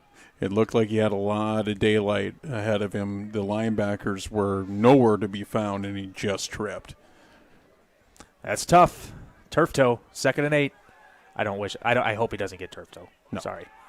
Colbeck making up for it. And he's down near the 30. A dual threat like we haven't seen at Brandon Valley, I don't know if ever. I agree with you. And here's the other thing, Kyle, is that sometimes you got to be smart with Joe, okay? Joe's super aggressive. He's aggressive. I mean, you can just see it as he finishes runs.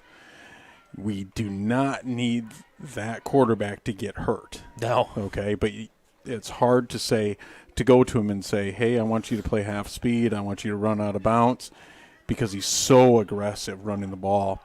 But he's got to be smart about it also. There's a run play up the middle. There goes Johnson. Well, and you talk about that too. He's down at the 15-yard line. You can't really tell him, hey, slow it down a little bit, because honestly, when people let up, that's when injuries happen. Right. And you're slowing down and you get absolutely whacked, near the sideline or something. Or you slide down, and you've seen how many vicious hits. We saw one against Andy Dalton earlier this week, and it's like, boy, sometimes I'd rather you just tackle the guy instead of him sliding down. Right. That's a great point. Yeah. Again, first time for everything. From the 15, here's Colbeck. And he cannot get away from the Aberdeen Central defense. We'll see where they spot it. Should be around the 11-yard line. And that'll bring up a 2nd down and 7. And draining this clock, we're at about 8 minutes to go. Yep. Third quarter, still 28-0.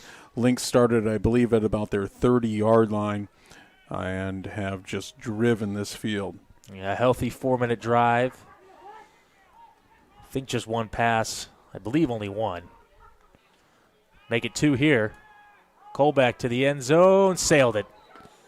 And that's the second time he's sailed it. So, folks, as you watch that, you got to watch his footwork there. He needs to just take his time, really plant his feet and get a good throw underneath him. He's in too much of a rush.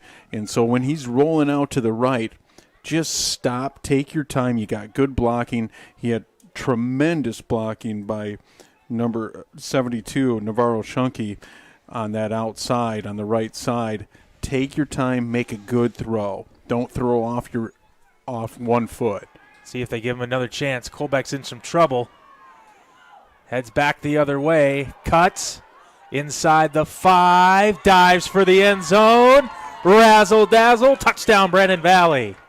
Well, he just broke Tate Johnson's in-game record. Like just this game. I know, but 4 touchdowns, and now Joe gets one. So now it's 34-0 Lynx. But, wow, that was really just their show. Tate Johnson and Joel Colbeck on that whole drive. And it was a great drive. A healthy drive as Brummel's line drive kick is good. And so with 7:35 to play after a good 4-minute, 25-second drive for the Lynx, they lead at 35-zip. One new thing that they put on the loudspeakers, they play the, what do you want to call it? It's a Brandon Valley fight song. The Brandon Valley fight song. You can probably hear it maybe. Yeah, a.k.a. the Notre Dame fight song. Yeah, and that's really good because it really gets the fans off their seats. And, we see a host of fans now clapping and standing up, and that's really good. That's something they added. They haven't did that all season. I like that. Oh, Kyle said he added it. Well, that's perfect. Well, I didn't add it. I just said somebody came up to me, Stuart Peschel, who's one of the heads of the Baseball Association. So I shouldn't say I'm getting credit, but he kind of came up to me. He said, "Hey, this is a good idea. Like, you should talk to somebody up there." And I'm the voice of the Lynx, so I got tons of power around here, obviously. No, and I just mentioned to them, and they were kind of just like, "Oh, I never even thought about doing that. Like, that's a good idea." Because it's easy to find. It's not like SDSU's fight song, which you could still probably find on YouTube. But I mean, all you got to do is put Notre Dame fight song, right? And you're gonna have 2,000 different versions of it on YouTube, and they just picked the best one. They must have cut a verse because Notre Dame's is a little bit longer. Good looking return here across the 40. Well, needless to say, that was a great suggestion. Yeah. So thank you, Stuart. We appreciate it. He's here. I just saw him earlier. So Lynx defense now has to gather everything up and get onto the field. They have had a long time being off this field, and sometimes in the cold weather you kind of get stiff a little bit. They need to loosen up here, and they need to get after it again. I see that number 10 is warming up on the sideline for the Lynx. Yep, Matt Brown and Lucas Slack. Yep. Two good kids. Met both of them. I was excited to meet them. They did not feel the same about me, but that's okay. Do they kind of look at you like, well, kind of, who are you? No, I umpire their baseball games and stuff, okay. so they all know who I am. And the kids in high school now treat me just as badly as the kids in high school when I was actually in high school. They still bully me. They're still mean to me. But that's okay. I can take it. They still stuff me in lockers, make me eat clay. Spread offense for the Golden Eagles. Oh, yeah, sorry. Right, yes, yeah. Running play up the middle. I'm not sure if that was Rolfs or not. I think that might have been Hunter Lamar. So the Golden Eagles, they're forced. I mean, they're still running the ball, but now they're in a different formation for the offense and really throwing 4 receivers out there, which is probably not true to their offense. No. Barely ever. But it is 3rd and 5. And they're going to run it. And they are not going to get there. Get another good defensive stop for the Lynx. We'll see if the Golden Eagles go for it. I think they're going to. I don't think they have a choice at this point. Yeah. They have to get some type of momentum in the third quarter with 5:15 to go and a 35-point deficit right now. Clock is running. Thanks to Joanne Lynn for sending me the rules. I appreciate that on the running clock. 4th down and 4.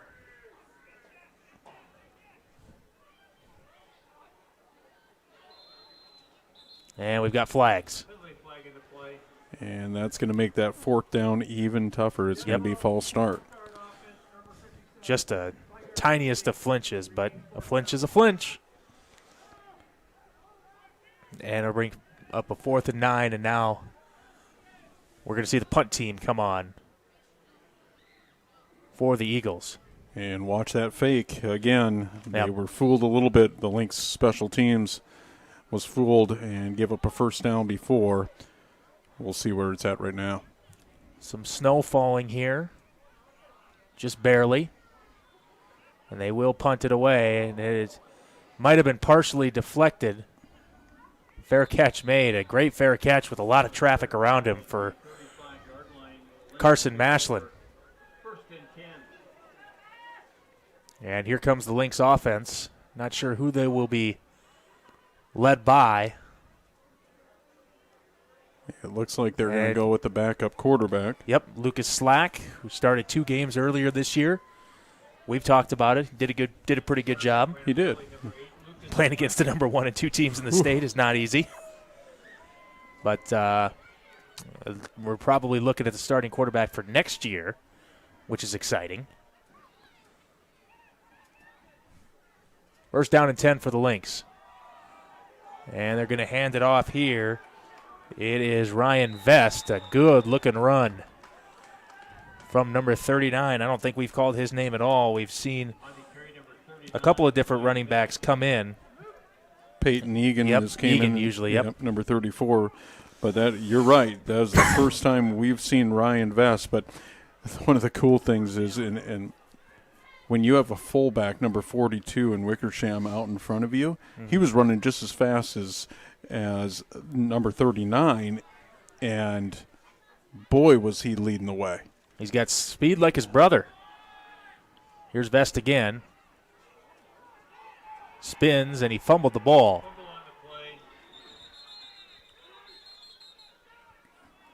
Aberdeen Central saying they have it, and they do.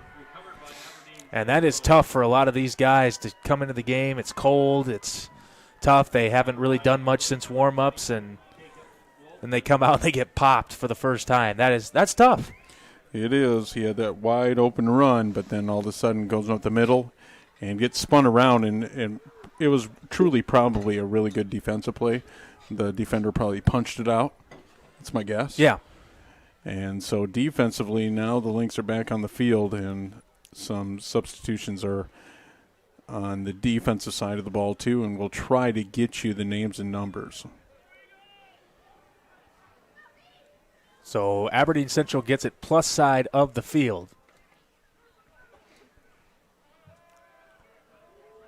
Lamar going deep, underthrown. Is it a catch? I think it They're hit going to the say it ground. hit the ground. And we don't have replays. We can't zoom in on that, but I think that was the right call. And they don't like it, though. No, they don't. And the Golden Eagles, offensive staff is going to try to take shots here as they know that there's some, I shouldn't say backups, into the game. And they got to be ready. That secondary has to be ready for anything here. And I don't believe Sam Rawls has been on the field this entire half. I believe that's number 12, Hunter Lamar. And he's going to run it. And he gets decked. And I mean decked at right near the original line of scrimmage. And I believe that was Wesley Wilson, number 12, in on the stop. And that's our first time calling his name, too. Yeah. This year. Yep. And he is a senior, so it's nice for him to get some meaningful play, a big play to smack Lamar to the turf. And playoff experience from these guys is going to be tremendous. They need to, with their depth, you never know. It's the next man up. Fumbled snap, and Josh Pickthorn whacks Lamar, and that is how our third quarter will come to an end. Did you read this one? And that is the end of the third quarter, which is score the link. It's the one that was an upside down. Okay. And as we start the fourth quarter, this is sportsmanship. This is what matters. This is X's and O's. This is the difference mutual respect makes. This is what character looks like. This is what defines us in South Dakota. This is sportsmanship. School sports, it's not the outcome that matters most, but the way the games are played. This message is presented by the South Dakota High School Activities Association and the South Dakota Interscholastic Athletic Administrators Association. Every time I read that last part about it being presented by whoever, it reminds me of like when they talk about side effects really fast at the end of commercials, because I always speed it up a little bit. Oh, yeah. I don't know why I do that. I don't know why, but I always think of that when I watch a commercial for like a medication. Side effects included, and it's like whoa, okay. You kicked it into another gear. Yeah. Oh yeah. So we've seen number 19 a lot tonight. Yeah. Josh Pickthorn. He's really coming on at that outside linebacker position, number 19 for the Lynx. He's made some great plays tonight. And we'll see how much longer he stays on the field as the clock will continue to run. That's why it was such a fast quarter. It's because the clock stopped after the Lynx scored. And this is more trouble for the Lynx offense. They're going to be backed way back inside the 5-yard line.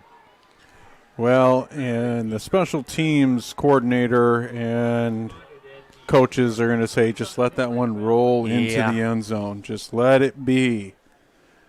Just make sure that you're not getting it down at the 1, and that's what happened.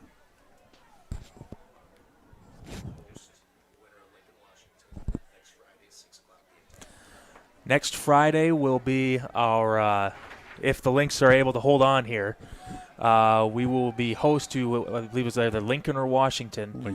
Friday at 6 o'clock. And it'll be at 6 on Friday. So that's exciting. So hopefully you all tune in. Hopefully the Lynx lock up this victory. Yep. In the quarterfinals, they're up 35-0 with 10:50 to go in the ball game. Running clock. So nice to see Randy Marceau up here, too. It was. Oh, what a wonderful man. I'm not just saying that because he cuts my paychecks. But it doesn't hurt either. Right. Number 32, Damon Vischer has checked into the game for the Lynx. We have a little bit of trouble seeing the numbers. The numbers are small. We won't lie to you, but we're doing our best here to figure out the who's who once the game kind of got out of hand here. And this is going to be a safety for Aberdeen Central. Well, there goes the shutout. Yep. And there goes the running clock. Well, yeah. Yep, you're right. Yep. Yeah. I looked at Kyle and he's like, yeah, you're right. As he drinks his caffeine-free Diet Coke up here, and they're not one of our. Well, yeah, they are one of our sponsors. Is Coca-Cola one of our sponsors? Yes, Coca-Cola. they are. That's why I brought it. I was so close to grabbing a Pepsi. It's crazy. No, but yeah, Lynx were playing with fire there, and you return a punt inside your 5-yard line, and you got some of your second stringers playing against some of the Aberdeen Central first stringers. That's what's going to happen. And it did happen, and like we talked about special teams-wise, you just talked about it. Let that ball go in the end zone. You don't have to be the hero. Just let it go, and we play another play, and you get it out on the 20 to start the possession instead of the 1. Yep. Just a guy trying to make a play. So this could potentially give Aberdeen Central's offense now really good field position. Mm-hmm.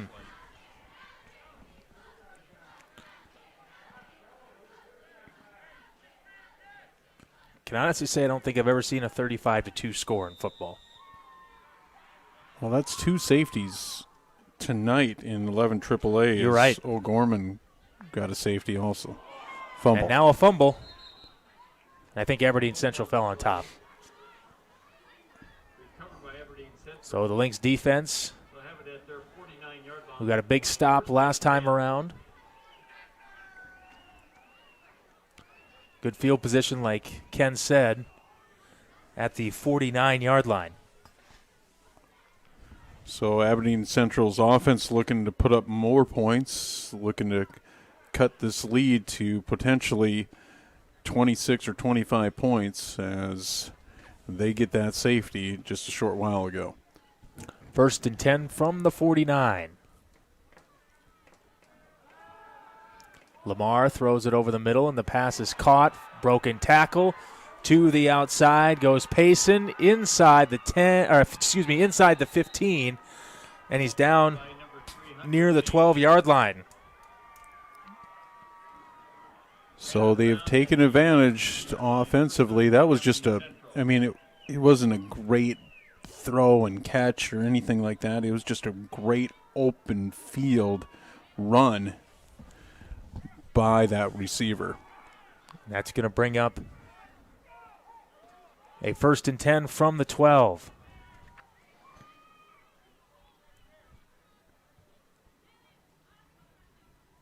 They're going to hand it off to Hogue, still on his feet. Inside the 10 to the 5, and he's in for the touchdown. So Aberdeen Central gets a safety, gets a touchdown, and it's back to 35-8. And they will go for 2, I believe, here.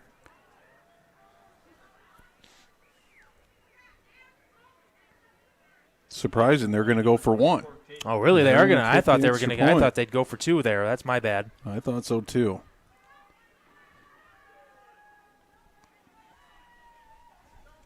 High snap. And it hits the upright, and it is no good.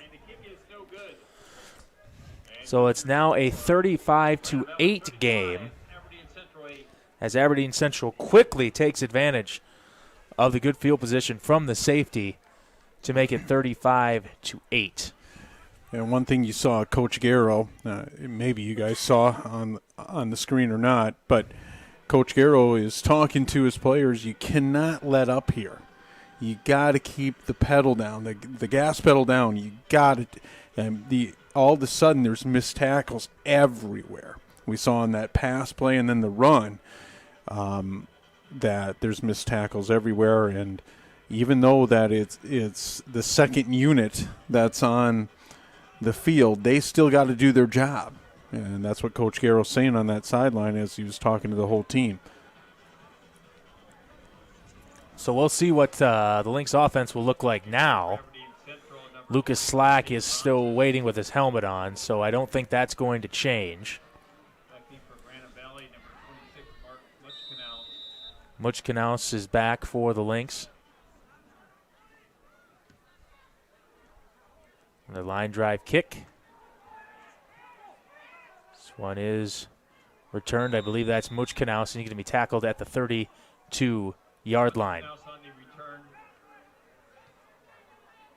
And let's see if this offense can start gathering up some yards here and some first downs and start moving that clock. They're spotted at the 33-yard line. Slack back out there.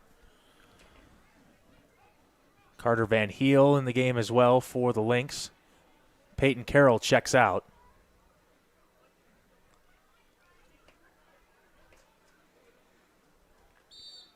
First down and 10 for Brandon Valley. Ball spotted at their 30. So an inauspicious start for this Lynx second team. A fumble and then a safety. First down, Slack's going to run it. And we saw him do that a few times when he was the quarterback at the start of the season, and he is a pretty effective runner. He is, and he can throw the ball too. We saw that in the beginning of the season against Roosevelt. He kept the team in the game, and unfortunately they lost. But he's I believe a sophomore, and he's played well when he he's throws been a good given ball the too. time. Yep, he throws a good ball too. We saw that a few times as well. He never really took too many deep shots, but I think the quarterback position will be all right, but it'll still be tough to see Joe Colbeck go. Fumbled snap, recovered by Slack, but he's going to be tackled at the 44. So under 8 to play here. The Lynx still in full control, up 27. But they're starting to sweat for it a little bit, aren't they? Yeah, you want to keep that first team on the sideline, give them some rest. It's cold, and not suffer any injuries. I don't believe there's any injuries tonight, and you don't want injuries with the second team either. But you want to keep, you want this experience for the second team. Deny formation. That's Jefferson, who went from right to left. They're going to hand it off here, and a good-looking run again.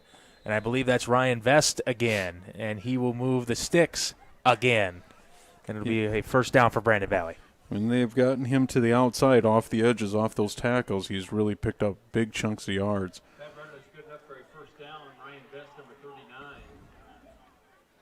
Ball spotted at the 44-yard line. So this is exactly what the Lynx wanted to do last time.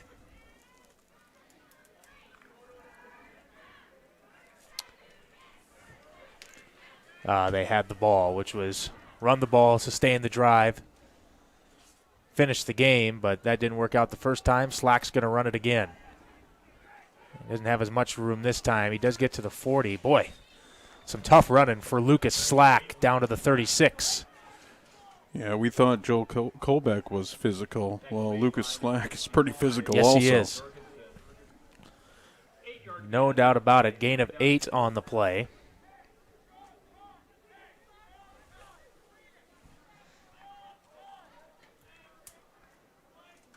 Sam Skolton into the game for the Lynx as well. He's at the top of your screen out wide. And it is Van Heel at the bottom of your screen. Vest. Lots of room to the right side. Gets the first down with under 6 to play. Boy, he has a good teacher in front of him, too, and Tate Johnson. And he's kind of a smaller stature running back also, but that cut was pretty good from Vest there and gains another first down. The Lynx will let it roll as much as they can here. Still in the huddle with about 12 on the play clock. It's been nice to have a play clock. We didn't have a play clock before. That was nice. Shout out to the whole video board, which has been a help this year. Vest gets the pitch. Heads to the left side. He's inside the 20. Ryan Vest, number 39 on the carry. Another good run for Vest. That'll move the chains. Good enough for a Brandon Valley first down. Number 72, Shunky, checks out of the game. And I believe it's number 54, Hayden Asks, that's in for him. Vest still in the backfield with Slack. There's the pitch to him. And he's going to be stopped right near the 15. So not quite as much on that one.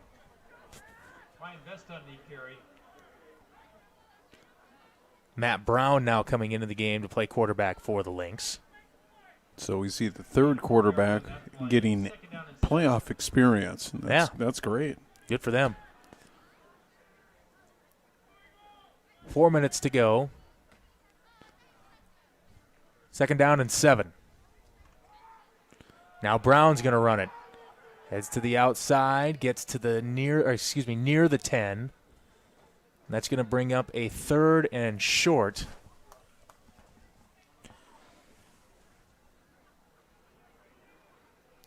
See exactly where they spot it here.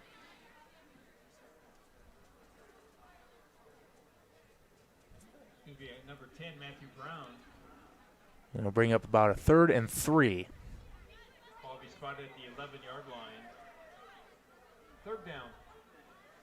Lynx are hoping that they can pick this up and keep this clock moving. And once again, Friday, 6 o'clock, not 7, 6 o'clock, as Vest gets the handoff, and I think he's got enough for a 1st down and falls forward to the 5-yard line. That is going to be more than enough to move the sticks. And it's going to be the winner of, I believe, it was Lincoln and Washington, if I'm correct. And they are playing the later game tonight. And I believe everybody can watch that. I believe they have a YouTube or something that you can watch from Howard Wood. So that'll be interesting. I would predict that Lincoln wins that football game, and we'll see Lincoln come here with a really good quarterback to match up against the Lynx defense. And there's the handoff to the right side, into the end zone, touchdown. Ryan Vest scores, and I believe that's his first varsity touchdown, at least here at home, and it comes in the quarterfinals. Good for him. He really ran the ball really well, except for the fumble in the last series, but he ran the ball well on his opening carry last series also. So, hey, at running back, I know Peyton Egan's super fast too. We saw that in the games also previous to this one, that when Egan's got a chance to play, but that running back position looks pretty good in the future here. And it's a fake, and Mashlin is in. I think they just went for 2 so the clock would continue to run. I don't know what they did there, but it worked. Yeah, it worked. And so it puts a score at 43-8 in this 11 AAA matchup with the Aberdeen Central Golden Eagles in the 2020 playoffs. Man, I can't believe we're already here. I know. And I can't believe we made it. That is true. And hats off to the schools in the state of South Dakota, all they're doing for these students in this time that we're in right now. Hats off to everybody that's working their tails off to make everything run the way it is today. Absolutely. Thank you. Yeah. First responders, everybody, nurses, everybody out there, we want to thank you for all you're doing. Is that you are truly our heroes at this time, and you're part of the reason that we're able to do this on a Thursday evening. Well said. Hunter Anderson to kick it off here for the Lynx. And it's 43-8. Woo, good kick. From the 2. And decent return across the 30. As we said, the clock will wind here. 6 o'clock Friday. We are excited for it, as the Lynx will try to make it 2 out of 3, and will try to get back to the state championship for the 3rd year in a row, and what I think must be like the 5th time in 7 years, something like that. It's got to be 4th something time like in that. 6 years. Yeah. It's been a fun ride. back to when you were, close to in high school, when you had, who'd you have at quarterback? Marceau. That was the year after I graduated because we had Sumner for the longest time. He never made it to the Dome. He made it to the semifinals a couple of times, didn't make it. But the year after I graduated, that was Marceau and those guys, yeah. And Adam Bauer, may God rest his soul. Let's see. Who else did you have on that team? Why am I blanking on this now? Good play by the Lynx defense. Matt Vandenberg, I believe. Yep. Tyler Shelsky on the stop there. And they went up against, I remember when they made it to the Dome, they went up against a pretty good squad in Washington. Yes, they did. It was a good game, but Nate Gary was on that team. He starts in the NFL now. That's insane. Absolutely insane.